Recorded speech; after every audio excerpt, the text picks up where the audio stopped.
The fracture that you see between old school and new school Dungeons and Dragons is less to do with the actual gaming system and more to do with culture and entertainment. Movies, TV shows, comic books, all these things will shape your mind and the way you look at fantasy, your expectations, and really will tell you what you want. So, the gaming system that you'll make, that you'll play, will aim to recreate that entertainment, recreate an experience that you got from that entertainment. The immersion, that immersive experience you had with your favorite movie, comic book, TV show, or what have you. If you could time travel 40 years into the future, you would meet people playing a different game or playing a similar game in a very different way. Because why? Their entertainment influenced them in a different way than your entertainment influenced you. Same thing with the people that came 40 years before you. Their entertainment, made them want to play a different game than you're playing now. For those of us in the hobby, in the TTRPG hobby, in the early decades, there was a different expectation that was put on us than there are on people in the hobby today. The less that you have to work with, the more you have to be creative.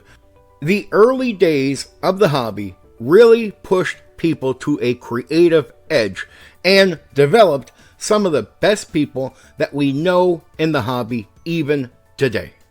The more you have, the less creative you have to be. And I do think that hurts the hobby because really it hurts the development of the people that run the games and play the games. The less you have, the more you have to bring to the table. In 2023, in the hobby, we do have a good number of intelligent people, but there is not much pushed on them in the same way it would have been in the early decades. That means there is a lacking when it comes to the development of people that run the games and play the games in 2023. In one way, it does draw more customers in when they have to do less work.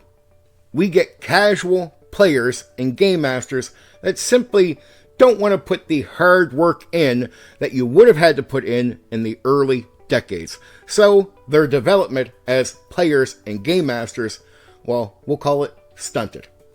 To be clear, that is my opinion, and I am not attacking the people, but I am criticizing the new school D&D games that came from Hasbro and WotC, like 5e. Look, I know a lot of great people that play 5e and that run 5e. I think they're great people. I have no issues with them, and I really am not out to attack them or you if you play or run 5e. But I want to be clear, I am not a fan of the game 5e. You can include Pathfinder 2nd Edition, right into that same bracket as 5e. I don't like either.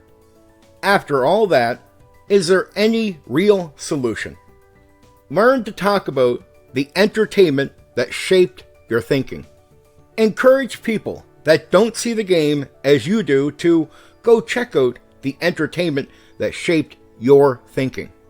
That may not make people want to play the same game as you, but what it could do is make communication better by making it that it's easier for them to understand you, and if you're willing to look at the entertainment that shapes their thinking, maybe it will be easier to understand where they're coming from, even if at the end of the day, you still don't sit down at the same table together.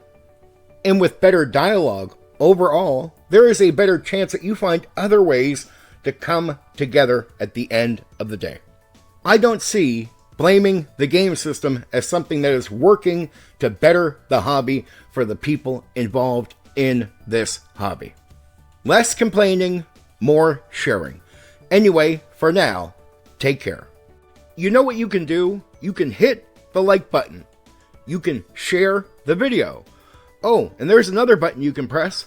That one that lets you subscribe to my channel for more content. Oh yeah, there's that bell thing. You can press that so you know when I've uploaded a new video right away.